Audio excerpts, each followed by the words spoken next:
नाज़रीन, हैदराबाद में योम आशूर जो मरकज़ी मातमी जुलूस कदम गाह मौला अली अलैहिस्सलाम वटां बरामद कयो वियो। शहर जे मुख़्तलिफ़ हंधनि तां बरामद थियल काफ़िला मरकज़ी जुलूस में शामिल थी रहिया आहिनि।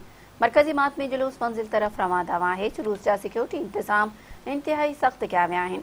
करबला जे शहीदनि खे भेटा पेश करण लाइ योम आशूर जो मरकज़ी मातमी जुलूस कदम गाह मौला अली अलैहिस्सलाम वटां बरामद कयो वियो, जेको मंज़िल तरफ़ रवां दवा आहे। शहर जे 200 खां वधीक हंधनि तां पिणु मातमी जुलूस बरामद कया विया आहिनि, जिन जी मरकज़ी मातमी जुलूस में शामिल थियण जो सिलसिलो जारी आहे। मरकज़ी मातमी जुलूस जी सिक्योरिटी जा इंतज़ाम इंतिहाई सख़्त कया विया आहिनि। जुलूस जी सिक्योरिटी ते पुलिस सां गॾु रेंजर्स खे पिणु मुक़ररु कयो वियो आहे, जॾहिं त CCTV कैमराउनि ज़रिए पिणु जुलूस जी निगरानी कई पई वञे। मरकज़ी जुलूस जे सिक्योरिटी इंतज़ामनि जी निगरानी पुलिस तोड़े रेंजर्स जा आला अमलदार करे रहिया आहिनि, जॾहिं त इंतज़ामी अमलदार पिणु जुलूस जे रोड ते सिक्योरिटी इंतज़ामनि जो जाइज़ो वरितो। मरकज़ी मातमी जुलूस अॼु शाम जो मंज़िल ते पहुचंदा, जिते शाम ग़रीबा बर्पा कई वेंदी।